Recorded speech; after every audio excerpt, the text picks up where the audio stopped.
이 복이 내 인생에 있어서 가장 먼저 추구해야 될 복으로 깨달아지는, 그래서 이 복을 주신 하나님께 우리의 마음을 다해서 찬송할 수 있는 그러한 우리 프리스코 세미한 성도님들과 제가 될 수 있기를 바랍니다. 이 복은 도대체 무엇인가 지금부터 한번 살펴볼 텐데요. 첫 번째, 이 복은 성부 하나님의 택하심의 복입니다. 성부 하나님의 택하심의 복입니다. 4절 말씀 함께 보도록 하겠습니다. 곧 창세전에 그리스도 안에서 우리를 택하사 우리로 사랑 안에서 그 앞에 거룩하고 흠이 없게 하시려고. 하나님께서 우리를 선택하셨다는 것이 우리가 누리는 복이라고 바울은 이야기하고 있습니다. 그런데 하나님의 이 선택이 언제 결정되었느냐? 4절 초반절에 보니까 곧 창세 전에라고 말씀을 하고 있습니다. 하늘과 땅이 하나님의 말씀에 의해서 아직도 생겨나기 그 이전에, 어둠과 빛이 나누이기 그 이전에, 이 땅과 바다가 그 영역을 나누이기 그 이전에 이미 하나님은 우리를 그분의 계획 가운데서 선택하셨다라고 사도 바울은 이야기하고 있는 것입니다. 여러분, 우리도 무엇인가를 준비할 때에 중요한 일일수록 대단히 앞서 그 일을 미리 계획하고 뜻을 세우고 그 일을 해나가지 않습니까? 어떤 분들은 아침에 출근하자마자 뜻을 세우기 시작합니다. 무슨 뜻을 세웁니까? 점심에 뭘 먹어야 될까? 오늘 점심에는 우리 직장에 있는 카페테리아에 가서 밥을 먹어야 되겠다. 오늘은 피자를 사 먹어야 되겠다. 계획을 세우지 않습니까? 점심 먹고 나면 또 무슨 계획을 세웁니까? 오늘 저녁은 무엇을 먹을 것인가? 여러분들 계획하지 않습니까? 우스운 얘기 같지만 이 이야기 사실은 우리 엄마들한테는 대단히 심각한 이야기입니다. 아침을 먹이고 나면 점심을 무엇을 먹일 것인가? 점심 먹고 나면 저녁을 무엇을 먹일 것인가? 아빠들은 이해하지 못하는 엄마들의 고민이죠. 학생들은 어느 학교를 가야 되나 미리 앞서 고민하고 기도하고 계획하고 뜻을 세우기도 합니다. 학교를 어디를 가야 되나 하루 만에 결정하는 사람 아무도 없습니다. 오랜 시간, 때로는 한 달, 때로는 6개월, 1년 동안을 고민하고 기도하고 그렇게 뜻을 세우고 마침내 학교를 택합니다. 왜 그렇게 미리 앞서서 학교를 택하고 준비합니까? 학교를 선택하는 일, 어느 학교를 가느냐 하는 일은 대단히 중요한 일이기 때문에 그렇습니다. 결혼은 또 어떻습니까? 여러분들 중에 결혼하실 때 여러분의 남편과 아내를 하루 만에 만나서 하루 만에 결정하고 그 다음 날 결혼하신 분 아무도 없을 겁니다. 청년의 시절에 하나님, 내 남편은 이런 남편이 되어야 됩니다. 하나님, 내 아내는 이런 아내가 되어야 됩니다. 자기 자신은 하나도 준비 안 하면서 아내와 남편에 대한 기준은 너무 높게 잡고 그렇게 기도해 나가지 않았습니까? 하나님, 제가 그런 남편, 제가 그런 아내 되게 해주십시오. 여러분 기도하지 않았습니까? 아직 배우자를 만나기도 전에, 내 배우자가 어떻게 생겼는지도 알기도 전에, 그 배우자의 이름이 석자인지 두자인지 알기도 전에 우리는 이미 배우자를 위해서 기도하고 준비하고 뜻을 세우고 그렇게 해나가지 않았습니까? 왜 그렇게 앞서 준비했습니까? 결혼은 우리 인생에 있어서 그만큼 중요한 것이기 때문입니다. 하나님께서도 우리를 택하실 때에 그렇게 미리 앞서 계획하시고 뜻을 세우셨다는 것입니다. 창세 전부터 우리가 얼마나 귀하고 소중한 존재였는지, 아직도 이 땅이 생겨나기 그 전부터, 하늘과 땅을 만드시기 그 이전부터 저와 여러분을 미리 계획하시고 소중한 존재로 삼아 주셨다는 사실, 바울은 오늘 말씀을 통해서 우리에게 알려주고 있는 것입니다. 여러분, 선택받았다는 것이, 택함받았다는 것이 얼마나 영광스럽고 기쁘고 복된 일인지 경험해 보신 분들 다 아실 겁니다. 학교에 원서를 넣고 결과를 기다리고 있을 때, 직장을 얻기 위해서 인터뷰를 하고 초조하게 연락을 기다리고 있을 때, 지금은 아내가 된 여자친구에게 우리 한번 진지하게 만남을 가져보지 않겠습니까? 물어보고 그 답을 기다리고 있을 때 얼마나 애타게 택함받기를 기다렸습니까? 제가 청년 사역을 할 때 미국에 와서 유학을 하다가 직장을 잡고 일하는 청년들이 여럿 있었는데요. 유학생으로 와서 공부를 마치고 취업하여서 여기에서 계속 일하고자 하는 사람들에게 미국 정부가 내어주는 비자의 이름이 H1 비자이지 않습니까? 미국 정부에서 이 H1 비자를 유학생으로 왔다가 직장을 잡는 사람들에게 주고 있는데요. 이 비자가 참 재밌습니다. 이 비자가 소위 말해서 뺑뺑이입니다. 뺑뺑이. 누가 뽑히고 누가 안 뽑히는지 아무도 모릅니다. 누가 택함받고 누가 택함받지 않는지, 왜 저 사람은 택함을 받았는데 나는 택함받지 못했는지 그 이유 아무도 모릅니다. 단지 미국 정부에 의해서 누구는 택함을 받고 누구는 택함 받지 못합니다. 거기에 대해서 그 누구도 아무 말 할 수 없습니다. 택함 받았으면 땡큐, 택함 받지 못했으면 go home, 그것이 전부입니다. 이 미국 정부의 뺑뺑이 앞에서 울고 우는 청년들 저는 제법 많이 봐왔습니다. 여러분들도 아마 주위에 그런 청년들 적지 않게 있을 겁니다. 그 결과 때문에 원치 않게 귀국해야 했던 청년들도 있었습니다. 미국의 택함을 받았을 때도 사실 우리가 이렇게 기쁨과 슬픔과 환희와 좌절 나뉘어지지 않습니까? 한 나라의 택함을 받았을 때도, 뺑뺑이로 인해서 택함을 받았을 때도 그렇게 즐거워하고 그렇게 아파하는데, 모든 나라를 만드신 하나님, 모든 우주를 만드신 하나님, 모든 역사의 주관자 되신 하나님께서 창세 전부터 저와 여러분을 선택하셨다는 이 말씀, 이 진리의 말씀은 우리에게 있어서 그 어떤 것보다도 더 복되고 감사하고 즐거운 소식이라는 것을 우리는 이 말씀을 통해서 분명히 볼 수 있어야 합니다. 그럼에도 불구하고 솔직하게 얘기해 봅시다. 우리는 불평합니다. 우리는 하나님 앞에 불만합니다. 우리의 불평이 뭡니까? 하나님, 왜 누구는 택해주지 않으시는 겁니까? 왜 저 사람은 택해주지 않으시는 겁니까? 하나님, 왜 우리 아버지는요? 하나님, 왜 우리 가족은요? 하나님, 왜 내 친구는 택해주지 않으시는 겁니까? 사랑하는 성도 여러분, 우리는 하나님 앞에 택함 받지 못한 사람들을 놓고 왜 이렇게 불공평하십니까? 불평해서는 안 됩니다. 우리가 진짜 하나님 앞에 불평해야 될 것, 우리가 진짜 하나님 앞에 물어야 될 질문이 무엇인가? 우리는 하나님 앞에 이렇게 물어야 됩니다. 하나님, 저를 왜 택하셨어요? 제가 하나님 앞에 뭘 잘한 게 있다고 저를 택해 주셨어요? 제가 하나님 앞에 뭐가 그렇게 이쁜 모습이 있다고 창세 전부터 저를 계획하시고 저를 택해 주셨어요? 우리가 하나님 앞에 물어야 될 질문은 It's not fair, God. 불공평합니다, 하나님. 이것이 아니라 아무런 택함 받을 능력도 자격도 없는 나를 택해 주신 그 하나님 앞에 눈물로 감사함을 표하며 바울이 이야기했던 것처럼 찬송 올려드려야 된다는 것입니다. 5절은 하나님께서 우리를 택하심이 우리를 어떠한 모습으로 만들어가는가를 잘 보여주고 있는데요, 우리가 오늘 말씀 전체를 함께 읽지 않았기 때문에 함께 읽게 되는 말씀들은 우리가 함께 읽도록 하겠습니다. 5절 말씀 우리 함께 봅니다. 그 기쁘신 뜻대로 우리를 예정하사 예수 그리스도로 말미암아 자기의 아들들이 되게 하셨으니, 자기의 아들들이 되게 하셨으니를 직역하면 이 말씀은 아들로 입양되었다라고 해석을 할 수 있습니다. 헬라어 성경에는 히오데시아라는 단어가 쓰였는데요, 이 단어는 그 당시 사람들에게 합법적인 입양을 일컫는 단어였습니다. 그 당시에는 입양이 대단히 일반적이었습니다. 바울이 에베소서를 기록할 당시 로마 제국의 황제로 있었던 네로 황제 역시도 입양을 통하여서 황제의 자리를 계승하게 되었습니다. 중요한 것은 언제나 입양은 입양받는 사람에게 있어서 신분의 상승, 재산의 상승, 그리고 권력의 상승을 일으키게 된다는 점이었습니다. 입양을 통해서 재산을 잃어버린다거나 권력이 실추된다거나 그런 일은 일어나지 않았습니다. 오히려 재산과 명예와 권력이 없던 사람들이 입양을 통해서 순식간에 높은 지위에 올라가는 일들, 순식간에 부를 누리게 되는 일들, 그 당시에는 일반적으로 일어나는 일이었고 입양의 목적이었습니다. 이러한 입양 문화가 발달되어 있던 그러한 상황 속에서 바울은 바로 그 단어 히오데시아를 사용하여서 우리가 어디에서 어디로 옮겨졌으며 누구에게서 누구에게로 옮겨졌는지를 바울은 설명하고 있는 것입니다. 하나님이 우리를 택하셨고, 하나님의 택하심은 우리를 노예로 삼기 위해서가 아니라 하나님의 자녀로 삼기 위해서 입양되었다는 사실, 그래서 우리는 어둠에서 빛으로 바뀌었고 죽음의 자녀에서 생명의 주님의 자녀로 바뀌게 되었다는 사실을 바울은 이 단어를 통하여서 분명하게 가르쳐주고 있는 것입니다. 그렇다면 이 일은 도대체 어떻게 일어날 수 있었는가? 다시 한번 5절 보세요. 그 기쁘신 뜻대로 우리를 예정하사 그리스도로 말미암아. 하나님은 어느 누군가에게 강요를 당하신 것이 아닙니다. 하나님은 어느 누군가에게 청탁을 받아서 저와 여러분을 자녀로 삼아주신 것도 아닙니다.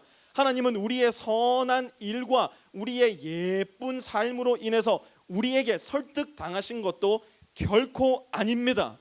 오로지 그분의 기쁘신 뜻대로 오로지 그분의 기쁘신 뜻대로 우리를 선택하셨습니다. 또한 그리스도로 말미암아 그 일을 실행하신 것입니다. 하나님은 아무 이유도 없이 우리를 택하신 것은 아닙니다. 우리를 그분의 아들과 딸로 삼으신 이유와 목적이 6절에 등장하는데요. 6절 함께 봅니다. 이는 그가 사랑하시는 자 안에서 우리에게 거저 주시는 바 그의 은혜의 영광을 찬송하게 하려는 것이라. 사실 여기까지 말씀을 나누었는데요. 우리는 사실 하나님의 은혜, 하나님의 사랑 너무 익숙한 개념이 되어버렸습니다. 그래서 하나님의 은혜의 영광을 찬송하게 하려 함이라, 이 말씀을 들었음에도 불구하고 별로 하나님 찬송하고 싶은 마음이 안 듭니다. 왜냐하면 너무 당연하게 느껴지는 말이니까요. 이 중에 여기까지 말씀을 나누었을 때 하나님께서 나를 선택해 주신 그 은혜가 너무나 감격스러워서 당장이라도 이 자리에 무릎 꿇고 하나님 앞에 눈물로 감사의 찬송 올려드리고 싶은 분 아마 별로 없을 겁니다. 왜 그러냐면 우리는 기독교인으로 살아오는 과정 중에 하나님의 은혜를 너무나 익숙하게 받아들여 버리는, 하나님의 은혜를 은혜로 받아들이는 것이 아니라 하나님의 은혜를 나의 권리로 받아들이는데 너무 익숙해져 버렸기 때문입니다. 하나님의 은혜를 달라스에서 목회하시는 토니 에반스 목사님은 이렇게 비유한 적이 있습니다. 지지난주 한 주에만 우리 프리스코 세미한 성도님들 중에 무려 4분이 경찰에게 티켓을 받았는데요. 어떻게 그 한 주에 4분이나 티켓을 받았는지, 성도님 수들이 많지도 않은데 부지런히 다니시다가 4명이 그냥 티켓을 받았는데 한번 생각해 봅시다. 여러분이 스피딩을 하다가 경찰한테 붙잡힌 겁니다. 그 경찰이 여러분에게 와서 티켓을 건넵니다. 그러면 이 경찰은 공의의 경찰입니다. 우리가 법규를 어겼기 때문에 그 어긴 법규에 대한 정당한 처벌을 받게 하는 것, 이 경찰 좋은 경찰, 공의로운 경찰입니다. 법규를 어긴 우리에게 경찰이 티켓을 주었다면 그 경찰 공의로운 경찰이 되는데, 이번에는 워닝을 줄 테니 그냥 가라고 이야기를 합니다. 이번에는 워닝을 줄 테니 다음부터 조심하십시오. Have a nice day 하고 경찰이 떠나갑니다. 그러면 이 경찰은 워닝을 줌으로 인하여서 법을 집행하였고 우리에게 세컨드 찬스를 주었기 때문에 이번 경찰은 자비의 경찰이 됩니다. 우리에게 자비를 베풀어 주었을 뿐만 아니라 공의를 잘 집행한 경찰입니다. 그런데 이번에는 경찰이 우리에게 티켓도 주지 않고 워닝도 주지 않습니다. 오히려 우리에게 따뜻한 도넛과 따뜻한 커피를 건네면서 출근길 많이 바쁘고 힘들지? 너가 내야 될 벌금, 너가 내야 될 티켓 그리고 벌점 내가 받고 내가 감당할 테니 너는 이 따뜻한 커피와 도넛을 마시고 Have a nice day 한다면 이 경찰은 자기가 나의 법을 어긴 것을 갚아주었을 뿐만 아니라 우리의 고픈 배, 마시고 싶은 커피를 우리에게 주었기 때문에 은혜로운 경찰의 모습이 됩니다. 여러분이 잘 알다시피 이런 경찰은 달라스에는 최소한 없습니다. 하나님은 마땅히 정죄와 죽음의 형벌을 받아야 할 저와 여러분에게 예수 그리스도를 대신 내어주심으로 인하여서 예수님에게 우리의 죄값을 대신 물으셨습니다. 이렇게 우리에게 은혜를 거저 베풀어 주셨음을 6절 말씀은 보여주고 있는 것입니다. 그러니 예수 그리스도를 통해서 그 은혜를 받은 우리가 해야 될 일은 무엇인가? 예수 그리스도의 은혜의 수혜자된 저와 여러분이 해야 될 일은 무엇인가? 하나님의 은혜의 영광을 찬송하라는 것입니다. 끊임없이 하나님의 은혜를 기억하고 끊임없이 하나님의 은혜를 생각하며 하나님께서 그리스도를 통해서 우리에게 베풀어 주신 그 은혜 찬송하라는 겁니다. 죽음에서 생명으로, 죄인의 자리에서 의인의 자리로, 아들의 자리로, 어둠에서 빛으로 우리를 옮겨주신 하나님의 거저 베푸신 은혜를 기억하며 찬송하는 것, 그것이 하나님께서 우리에게 베푸신 신령한 복에 대한 우리의 반응인 것입니다. 하나님은 그리스도를 통해서 우리를 택하셨고 그 택하심은 우리의 공로나 노력 그런 것에 달려있는 것이 아니라 하나님의 기뻐하시는 뜻을 따라 창세 전에 계획된 것이라는 것, 그것이 바로 하나님께서 우리에게 주신 첫 번째 신령한 복임을 사도 바울은 에베소서 말씀을 통해서 우리에게 가르쳐주고 있는 것입니다. 두 번째, 이 복은 어떤 복인가? 성자 예수님의 자리 바꿈의 복입니다. 성자 예수님의 자리 바꿈의 복입니다. 7절 말씀 우리 함께 읽도록 하겠습니다. 7절입니다.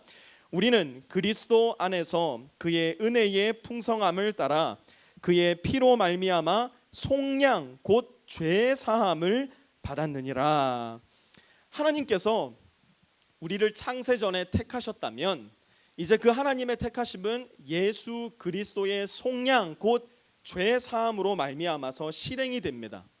당시 에베소 지역에 살았던 사람들이 이 말씀을 들었을 때에, 특별히 속량이라는 단어를 들었을 때에 그 사람들의 마음 가운데는 자연스럽게 노예를 사고 파는 행위가 영상이 되었을 겁니다. 왜냐하면 이 속량, redemption이라는 단어 안에는 노예를 돈을 주고 사는 행위가 자연스럽게 포함되어 있었기 때문입니다. 그런데 이 단어가 21세기를 살아가는 저와 여러분에게는, 노예 제도를 경험해 본 적이 없는 저와 여러분에게는 언뜻 와닿지가 않는 단어입니다. 속량이라는 단어를 많이 들어는 봤지만 그 단어의 의미 우리는 완전하게 이해하기가 쉽지가 않습니다. 속량이라는 단어도 리뎀션이라는 단어도 우리가 사실 이 땅 가운데서 사회생활하는 가운데서 가정에서 쓰고 있지 않기 때문에 그렇습니다. 그런데 최근에 제가 이 단어가 제 피부에 완전히 찰싹 와닿는 경험을 한번 했습니다. 요즘은 은행들에서 자기들의 카드를 좀 많이 갖다 쓰라면서 마일리지를 이렇게 많이 주지 않습니까? 지난 한 주 저도 여러분들이 허락해 주셔서 제 가족들을 데리고 휴가를 좀 잘 다녀왔는데요. 마일리지를 사용해서 저도 한번 비행기를 예약을 해보았습니다. 긴가민가 의심도 좀 많이 했는데 정말 마일리지로 예약이 되더군요. 그런데 참 재미있는 것이 이 마일리지로 비행기나 호텔을 예약할 때에 웹사이트에 써 있는 단어가 참 재미있었습니다. 거기에는 이렇게 써 있었습니다. Redeem your mileage. Redeem your mileage. 성경에 나오는 그 redeem이라는 단어를 제가 은행 웹사이트에서 발견을 했습니다. 이것이 무슨 말입니까? 당연히 비행기 티켓을 사려면, 당연히 호텔에 머물 가격을 내려면 돈을 내야 됩니다. 내가 가지고 있는 돈을 내야지 비행기 티켓도 살 수 있고 호텔도 예약할 수 있습니다. 그런데 돈을 내는 대신에 비행기도 호텔도 마일리지를 대신 사용하라는 겁니다. Redeem your mileage. 돈이 필요한 것이 아니라 마일리지만 충분하다면 비행기도 오케이, 호텔도 오케이 해준다는 겁니다. 예수님께서 우리를 redeem 하셨다, 속량하셨다. 이것은 무슨 뜻인가? 이것은 예수님이 나를 대신한다는 것입니다. 마일리지가 돈을 대신하는 것처럼, 그래서 redeem your mileage 한 것처럼 예수님이 우리를 대신하여서 내가 마땅히 치러야 될 그 죄 값을 예수님이 대신 치루어 주셨다는 이야기입니다. 우리 모두는 언젠가 반드시 하나님 앞에 서야 되는 존재입니다. 히브리서 9장 27절은 한 번 죽는 것은 사람에게 정한 것이요 그 후에는 심판이 있으리니 라고 말씀을 하고 있습니다. 우리가 죽고 나서 하나님 앞에 서게 되는 날이 반드시 오게 될 텐데, 이 말씀은 인간이라면 하나님을 믿든지 믿지 않든지 누구나 다 감각하고 알고 있는 내용입니다. 하나님을 강력하게 부인하는 사람도 죽음을 두려워합니다. 하나님을 알지 못하는 사람도 죽음 이후에 무엇인가 있을 것이라는 영혼의 그 고독한 외침 부인하지 못합니다. 하나님을 믿는 신자인 우리는 죽고 나면 하나님 앞에 반드시 서게 된다는 것 알고 있습니다. 우리가 우리 스스로 하나님 앞에 섰버리면, 우리가 우리 자신의 삶만 가지고 하나님 앞에 섰버리면 하나님 앞에 우리가 받을 심판은 하나밖에는 없습니다. 그 심판은 무엇인가? You are guilty라는 심판입니다. 당신은 죄인입니다 라는 심판입니다. 우리가 가야 될 곳은 하나님과 영원히 separate 되고 마는 지옥밖에 우리가 가게 될 곳은 없습니다. 하나님 앞에 내가 내 스스로 서게 되면, 나 혼자 서면 100번 섰을 때 100번 다 죽음입니다. 힌두교나 불교에서 이야기하는 것처럼 우리가 윤회를 한다고 친다면, 내 스스로 하나님 앞에 선다면 1000만 번 윤회를 거듭한다 하더라도 우리가 가야 될 곳은 지옥밖에는 없습니다. 죽음밖에는 우리는 판결받을 것이 없습니다. 그런데 바로 그때, 우리가 여전히 죄인 되었을 그때에 예수님께서 무엇을 하셨느냐? 예수님께서 하나님 앞에 내 대신 서버리신 거예요. 하나님 앞에 내 대신 서신 거예요. 대신 서서 하나님이 예수님의 아버지시니까 하나님 그냥 우리끼리 대충 사바사바해서 얘는 그냥 넘어가 줍시다. 얘는 그냥 구원 받았다 칩시다. 이렇게 말씀하신 것이 아니라 하나님 앞에 서셔서 저와 여러분이 마땅히 받아야 될 죄의 결과인 죽음을 십자가 위에서 가장 처절하게 감당하신 거예요. 내가 마땅히 하나님 앞에 섰을 때에 십자가에 못 박혀 죽어야 되는데, 나의 죄값을 하나님 앞에 갚아야 되는데, 예수님께서 나를 대신하셔서 십자가에 못 박혀 죽으신 거예요. 예수님께서 그렇게 내 죽음을 대신 죽어주심으로 인하여서 나의 죄값을 대신 계산해 주시고 대신 갚아주신 거예요. 그러니까 이제는 우리가 하나님 앞에 서게 될 때에 예수 그리스도가 쌓아놓으신, 예수 그리스도가 십자가에서 다 정산해 놓으신 예수님의 크레딧과 예수님의 마일리지를 가지고 하나님 앞에 나아갈 수 있게 된 거예요. 여러분, 마일리지 사용하는 목록에 보면요, 사용해 보신 분은 알겠지만 패밀리 마일리지라는 것이 있습니다. 가까운 가족들은요 서로 마일리지를 주고받을 수가 있습니다. 내가 마일리지가 좀 부족하면 오빠 거를 갖다 땡겨 쓸 수도 있고요, 내 마일리지가 많은데 아버지의 마일리지가 부족하면 내 마일리지를 아버지에게 보내줄 수도 있습니다. 하나님 앞에서 우리가 서게 되었을 때에 예수님이 우리의 죄를 속량하셨기 때문에, 우리의 죄를 리디임해 주셨기 때문에 이제 우리는 더 이상 내 자신의 크레딧과 내 자신의 마일리지를 가지고 나아가는 것이 아니라 우리를 형제라고 불러주신 예수 그리스도의 그 마일리지를 가지고 하나님 앞에 나아갈 수 있게 된 겁니다. 그 마일리지를 가지고 예수 그리스도 안에 머문 채로 하나님 앞에 설 수 있게 된 것입니다. 여러분, 내가 쌓아놓은 마일리지로는요 천국에 단 1인치도 갈 수가 없습니다. 오히려 나의 마일리지로는 저 지옥을 향해서 전속력으로 던져질 수밖에 없는 존재이지만, 예수 그리스도의 십자가 마일리지를 사용하기 시작할 때, 예수 그리스도의 그 마일리지에 의지하기 시작할 때, 그것도 모자라서 이제는 예수 그리스도 안으로 들어가 버렸을 때에 그리스도를 통해서 우리는 속량, 곧 죄사함을 받게 된다는 것입니다. 그런데 더 감사하고 더 놀라운 건 무엇인가? 이 은혜가, 우리를 속량해 주신 이 은혜가 풍성하다는 게 더 놀랍습니다. 7절 다시 한번 보세요. 우리는 그리스도 안에서 그의 은혜의 풍성함을 따라. 여러분, 이번에 제가 여행할 때 보니까요, 제가 3년 동안 쌓아놓은 마일리지가요 비행기 티켓 4장을 못 사더라고요. 그래서 다른 카드에 있는 마일리지를 막 땡겨 와가지고 겨우 비행기 티켓 4장을 샀습니다. 그런데 오늘 말씀을 보니까 그리스도 안에서 하나님께서 우리에게 베풀어 주신 은혜는 바닥이 나지 않는 은혜라는 거예요. 한 번 썼다고 해서, 하나님의 은혜를 한 번 썼다고 해서 바닥 나지 않는 은혜라는 거예요. 풍성한 은혜, 끄집어내어서 쓰고 또 쓰고 또 써도 여전히 풍성한 은혜, 그것이 바로 그리스도 안에서 하나님께서 우리에게 베풀어 주신 은혜라는 겁니다. 우리를 속량하신 그 은혜, 우리를 리디임해 주신 그 은혜는 바닥이 나지 않는다는 겁니다. 그러니 이 은혜의 수혜자된 우리, 예수 그리스도로 말미암아 이 은혜를 받게 된 우리가 얼마나 복되고 복된 존재입니까? 그런데요, 예수님께서 하신 일이 여기가 끝이 아니에요. 너무나 많은 경우에 우리 그리스도인들이 예수님을 아는 지식이 여기에 머물러 있는 경우가 많습니다. 내 죄를 사해 주셨지, 그러니 나는 이제 천국 갈 수 있지, 천국 가면 주님과 동행할 수 있지, that's it, 여기서 끝나버리는 경우가 너무 많습니다.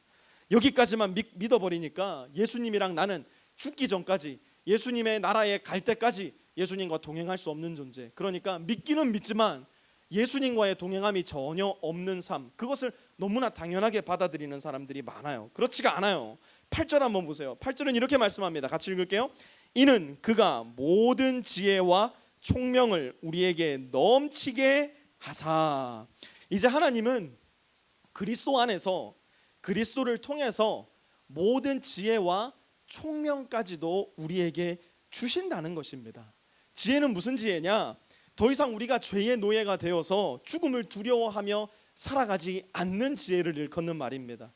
그리스도께서 나의 모든 죄를 위해서 나를 속량해 주셨기 때문에 과거, 현재, 미래의 모든 죄까지도 씻어 주실 수 있을 만큼 풍성한 은혜가 우리에게 있다는 그 지혜. 총명은 무슨 총명이냐? 이제는 더 이상 공중 권세 잡은 자의 소나기에 붙잡혀서 그 공중 권세 잡은 사단의 뜻에 의해서 살아가는 우리가 아니라 내 안에 묶여서 이 세상의 것에 묶여서 길게 살아봐야 100년 인생에 묶여서 살아가는 그러한 인생이 아니라 이제는 이 세상을 넘어서 영혼을 바라보며 살아갈 수 있는 하나님의 나라를 그리며 살아갈 수 있는 하나님의 자녀로서 이 세상을 살아갈 수 있는 그 총명, 하나님의 자녀로서 예수님과 동행하며 살아간다는 것이 무엇인지를 알고 경험할 수 있는 총명. 우리가 그리스도 안에 있을 때 그 지혜와 총명이 우리 안에 넘치게 된다고 오늘 에베소서 말씀은 우리에게 가르쳐주고 있는 것입니다. 이것이 그리스도를 통해서 우리에게 베풀어 주신 하나님의 신령한 복 두 번째라는 겁니다. 시간이 많이 없기 때문에 성부 하나님, 성자 예수님을 통해 우리에게 주신 신령한 복을 넘어서 이제는 성령님을 통해서 우리에게 주신 신령한 복을 살펴보고 말씀을 마무리하도록 하겠습니다. 하나님께서 우리에게 주신 세 번째 신령한 복은 성령 하나님의 도장 찍음입니다. 성령 하나님의 도장 찍음입니다. 13절 말씀 우리 함께 읽어보도록 하겠습니다. 그 안에서 너희도 진리의 말씀 곧 너희의 구원의 복음을 듣고 그 안에서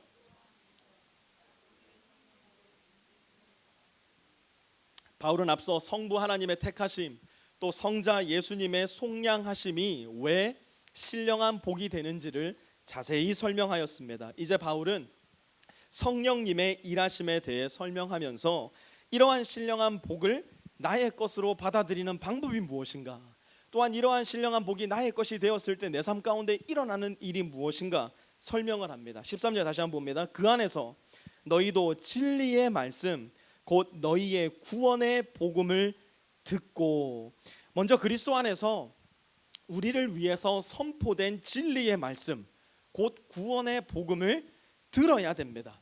여러분, 진리의 말씀, 구원의 복음을 계속해서 듣는 것은 대단히 중요합니다. 복음은 어제도 오늘도 내일도 좋은 소식이고 진리의 말씀을 통해서 어제도 오늘도 내일도 많은 사람들은 하나님 앞으로 돌아올 것이기 때문입니다. 그런데 여기에 멈추어 서서 만족하면 안 됩니다. 듣기만 하는 것으로 만족해서는 안 됩니다. 그 다음 단계로 나아가야 되는데요. 그 다음 단계는 무엇인가? 14절 계속 봅니다. 또한 믿어. 이제는 믿음으로 나가야 됩니다. 들었으면 그 말씀을 믿어야 됩니다. 믿어야 하나님 앞에 순종할 수 있고 순종해야 우리는 더 큰 믿음 가질 수 있습니다.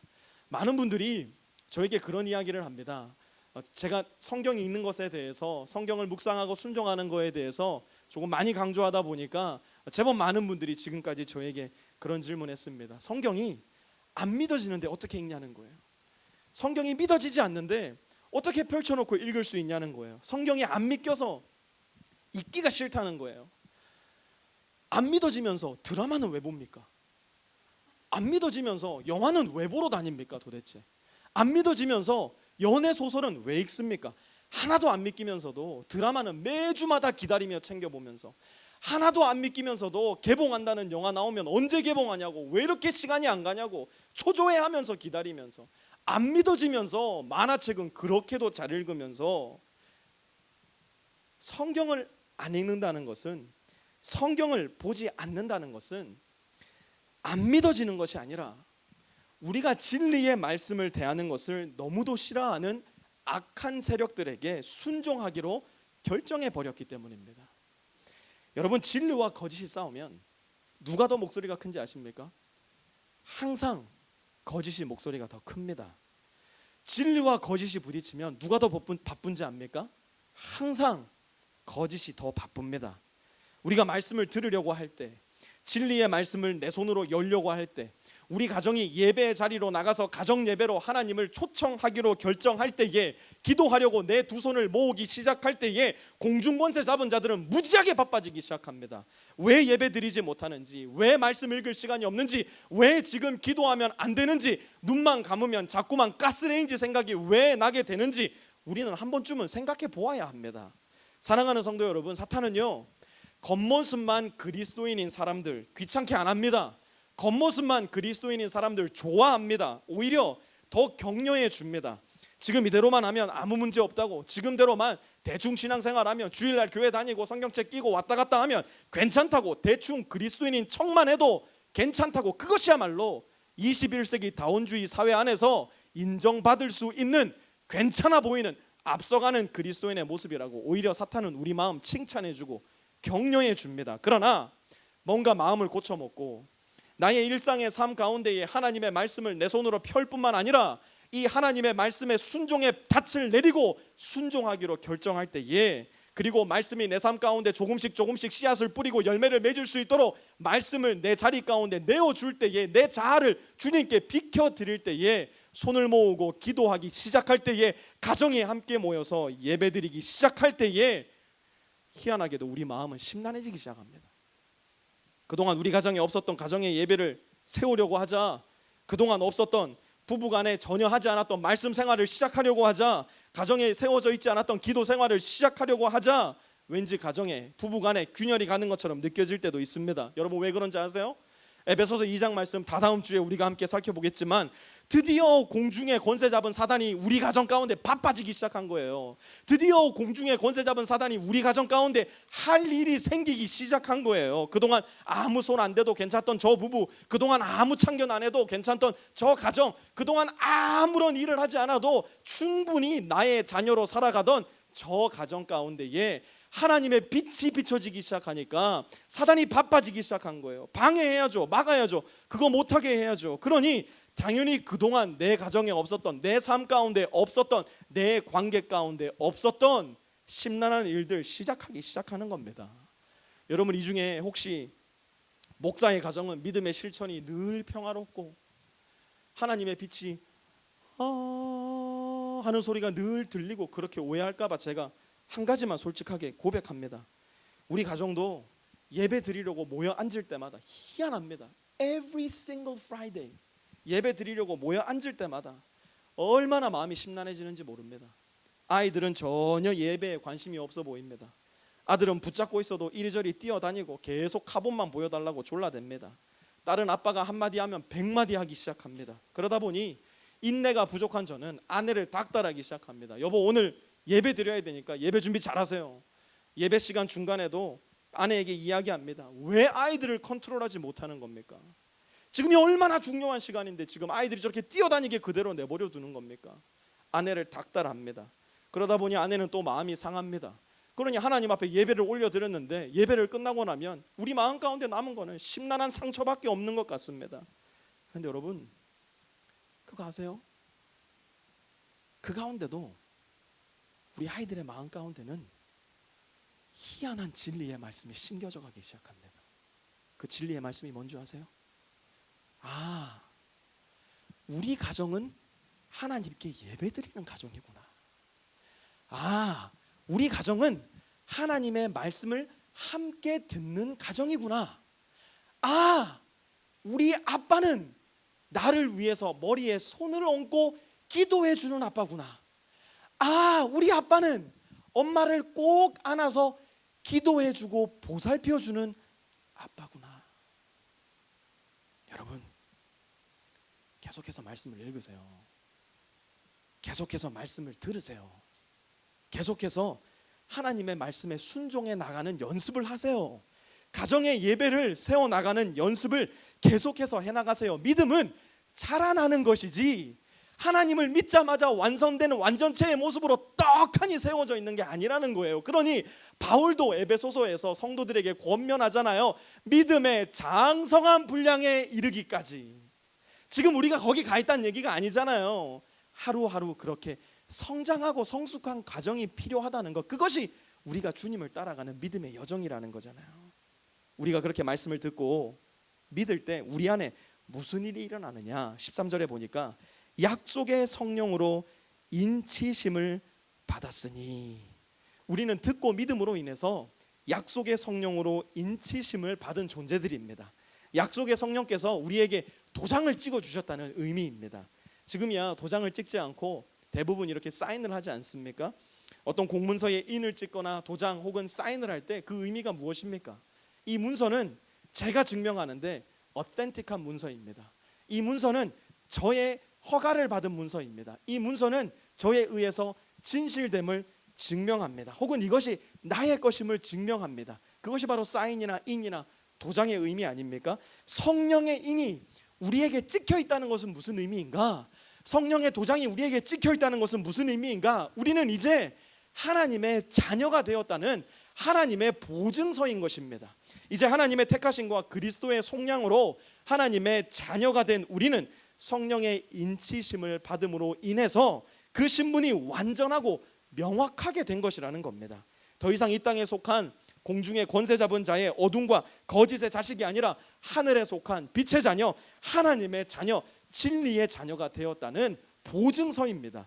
하나님께 완전하게 받아들여졌다는 것입니다. 14절을 이어서 보아야 이 13절이 좀 더 명확하게 이해가 될 텐데요. 14절 전반절만 함께 보겠습니다. 이는 우리 기업의 보증이 되사 그 얻으신 것을 속량하시고, 여러분 이 14절만 이렇게 딱 떼어놓고 보잖아요. 절대 해석 못합니다. 절대 이해도 잘 안 됩니다. 그래서 여러분에게 자꾸 권면하는 게 컨텍스트를 합쳐서 보라고 하는 거고요. 또 더 나아가서 여러 번역본을 좀 번갈아 가면서 보라고 제가 권면을 하는 이유인데요. 14절 초반절을 NIV 성경으로 보면 이렇게 기록이 되어 있습니다. Who is a deposit guaranteeing our inheritance until the redemption.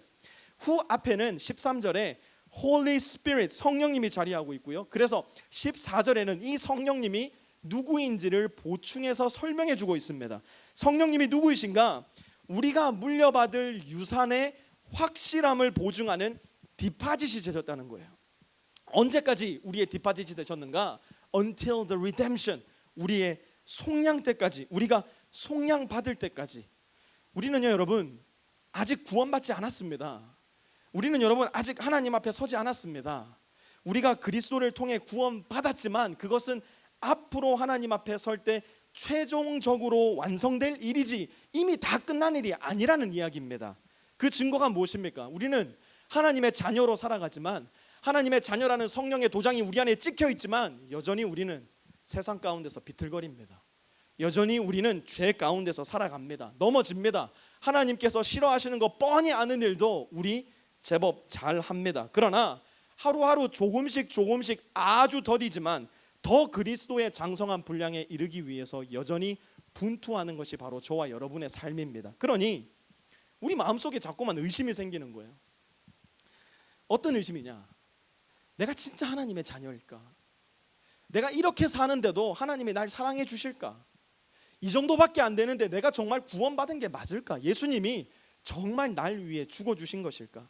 예수님이 정말 나의 주님이실까? 자꾸만 마음에 의심이 생깁니다. 안 그래도 연약한 믿음인데 그 연약한 믿음이라도 잘 붙잡고 있어야 되는데 이런 의심이 자꾸 내 마음 가운데 끼어드니까 이 연약한 믿음이라도 자꾸만 흔들려 버리더라는 겁니다. 그러니 사도 바울이 말하는 겁니다. 너희는 하나님의 택하심을 받았다. 그리스도께서 너희를 대신해서 너희를 속량해 주셨다. 이것이 복음이다. 이것을 믿을 때 너희 안에는 성령의 도장이 찍히게 되는데 그 성령은 너희가 최종적으로 속량 받을 때까지, 너희가 최종적 구원에 이르게 될 때까지 너희 안에서 보증이 되시는 분이다. 14절 말씀이 그 말씀입니다. 여러분 보증이 뭡니까? 디파짓이 뭡니까? 일정 금액을 미리 내어놓는 것 아닙니까? 그러면 그 뒤에 어떻게 해야 됩니까? 때가 되었을 때에 나머지 금액도 내가 내겠다는 확실한 약속이 바로 그 디파짓입니다. 성령님을 우리에게 디파짓으로 주신 것은 하나님의 때가 찬 경륜이 이르렀을 때에, 하나님의 때가 되어서 우리가 마침내 하나님 앞에 서게 되는 그 순간까지 우리 안에 하나님께서 내가 너를 자녀 삼았다, 너는 나의 것이다 라는 확증을 주신 보증으로, 디파짓으로 성령님을 우리에게 주셨다는 하나님의 엄중한 약속인 것입니다. 그렇기 때문에 우리 안에 아주 연약한 믿음일지라도 예수 그리스도께서 나의 죄를 대신하여 십자가에 죽으시고 나를 구원하셨다는 이 겨자씨 한 톨만한 믿음이라도 있다면 그것은 하나님께서 우리에게 성령을 보증으로 주셨다는 확실한 증거입니다. 왜냐하면 그런 구원의 메시지는 성령님이 아니고서는 우리 마음 가운데 겨자씨 한 톨만한 믿음이라도 생기게 할 수가 없기 때문에 그렇습니다.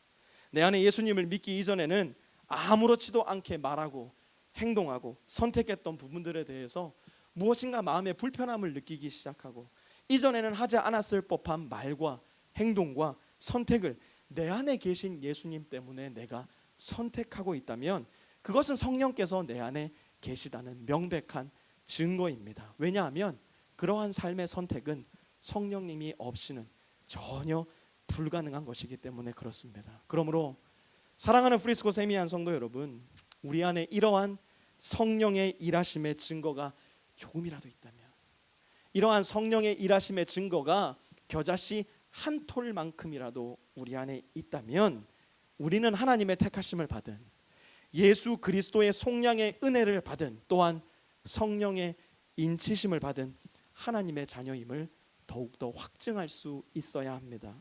그리고 거기에서 멈추는 것이 아니라 14절 후반절, 그의 영광을 찬송하게 하려 하심이라.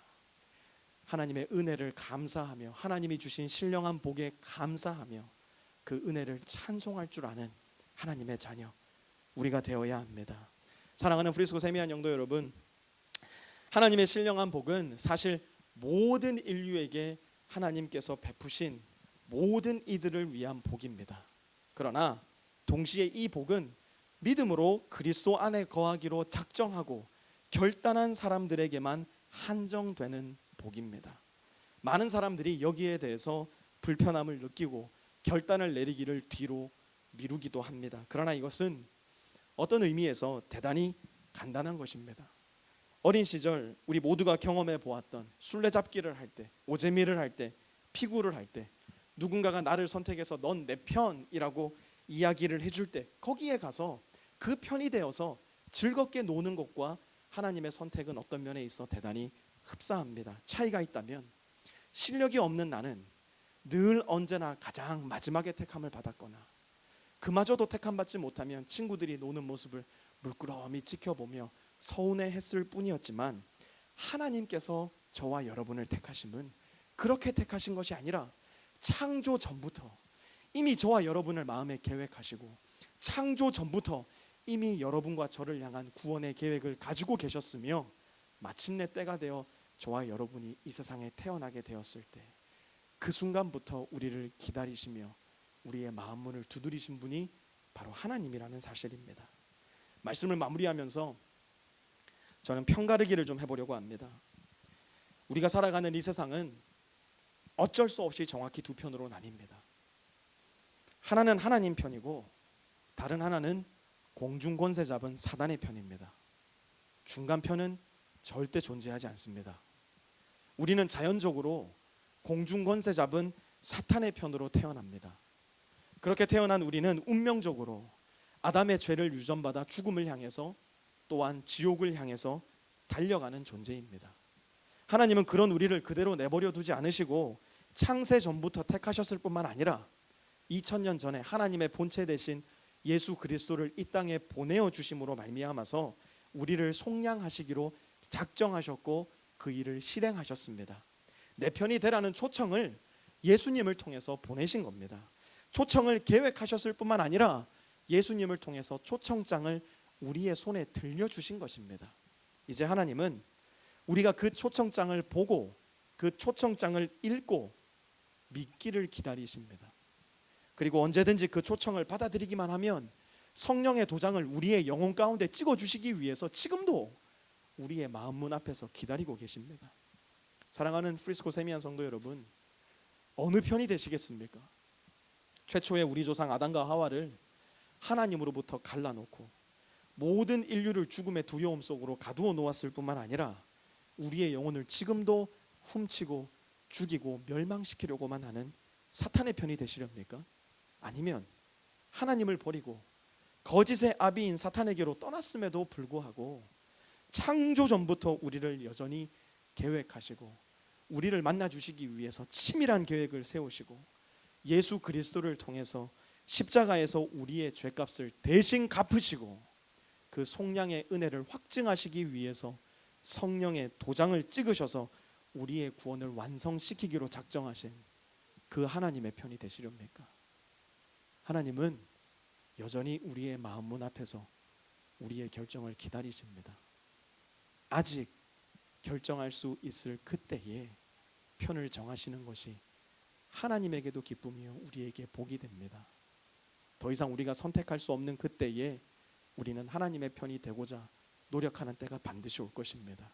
그러나 이미 그때는 늦습니다.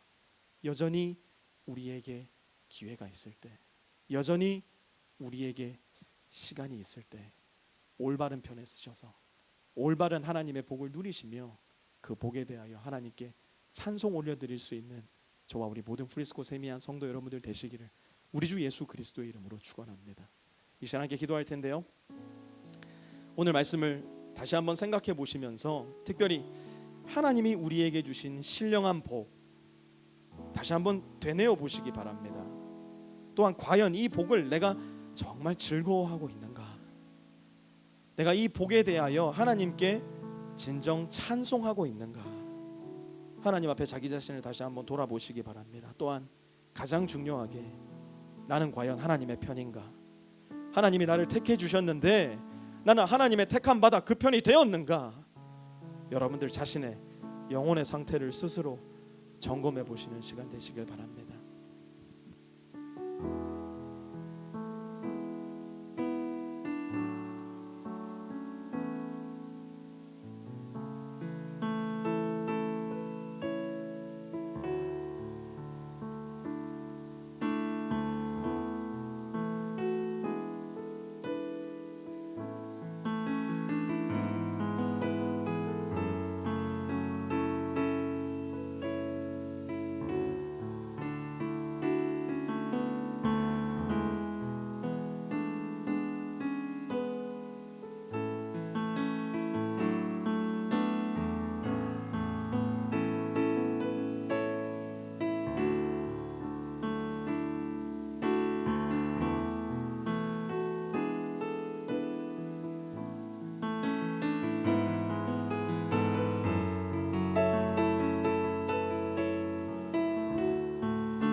아버지 하나님, 우리에게 주신 신령한 복을 다시 한번 기억합니다.